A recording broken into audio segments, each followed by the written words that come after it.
friends, Crystal here. Welcome back to my channel. In my original setup video that came out earlier in the week, you did see the very first of these weekly spreads put together in addition to my other monthly layouts as well. So today we're just going to fill in the other 3 weekly spreads, which is something I like to do before the month starts. I know many bullet journalers out there do their weeklies as the week happens. For me, I like to have everything set up well ahead of time and then just use that for the week when it happens. So for me, it's just, I like to have everything set up and ready to go prior to the beginning of the next month.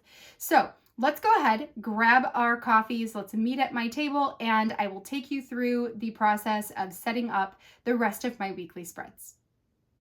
Hey there friends, Crystal here. Welcome back to my channel. In today's video, I am going to take you through putting together the last 3 of my weekly spreads inside of my 2022 April bullet journal. This is going inside of my everyday planner, which is where I keep track of everything and anything to do with my family and home life. Now, you will have already seen the first of the 4 weekly spreads come together in my original setup video that was made available to watch a little bit earlier in the week. So today is just filling in the gaps with the other 3 weeks. I like to go ahead and set up all of my weeks for the whole month ahead before the beginning of the month because I find that it helps me stay on track with using my journal. And then when I go to set up the following month, if I need to make adjustments, I will do so at that point for the month to come. All right, friends, let's go ahead, grab our beverages, let's meet at my table and get planning. To make things a little bit easier on me for putting together the rest of my 3 weekly spreads here in my April journal, I'm actually going to do things in a little bit more of an assembly line. So I'm going to begin by doing all of my header stamping and the floral stamping first. That way I can use my supplies while they're out, and then I can put everything away except for a few other smaller things and have my desk be a bit more clear. For my headers, if you have not seen my original setup video for April, I am using the larger script font from Ali Edwards. And for some of these, I will stamp out the full word April. In fact, I might do it for all of them. And then some of them may just have the first 3 letters APR. For the floral pieces, which is the piece that's going to tie, well, I guess technically between the font for the headers and the floral elements, those are the 2 themes that are staying very consistent for each of my layouts in my monthly spreads.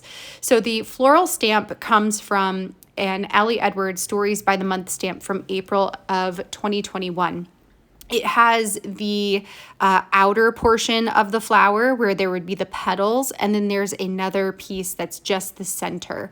I am using the same ink twice. So I'm using an Ali Edwards Crafters ink called Rose Garden. It's a darker pink color for the petals, and then I'm re-inking it with the same color and stamping that into the middle of those flowers to create the darker center.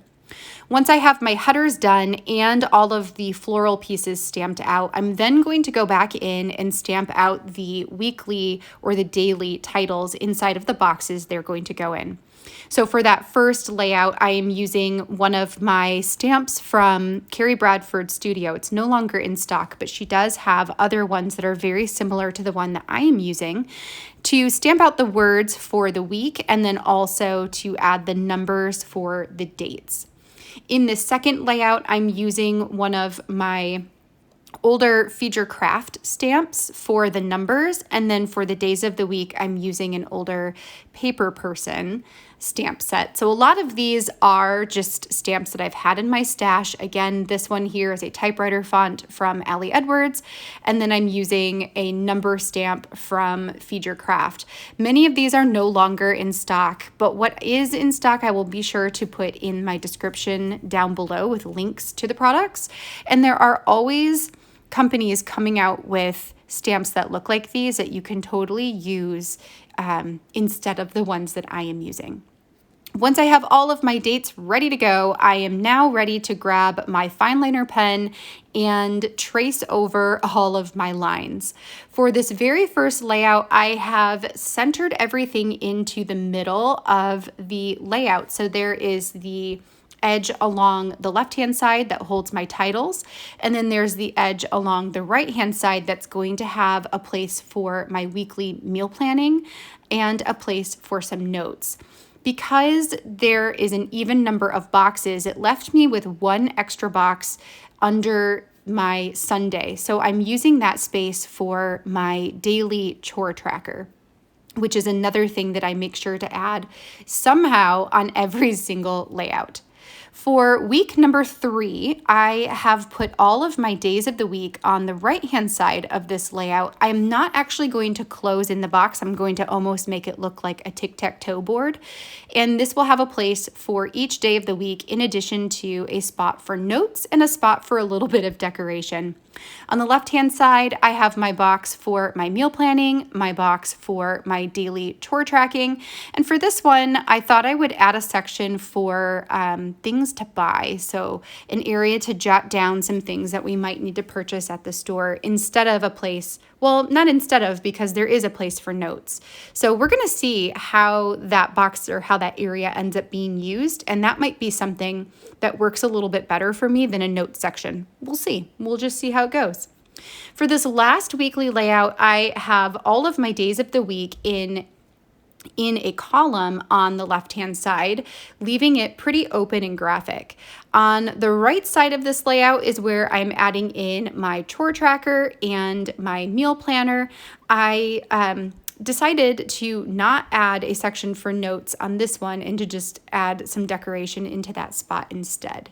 To complete my layouts for today, the last thing I will do is pull over some Avery tabs that I can actually just stick onto the edge of some papers, because I wanted to create a tab for each month to make it easier for me to flip to each month in my notebook here. So I stamped one out for March and one for April. I'll add those onto the title pages, and then I'll call these layouts done.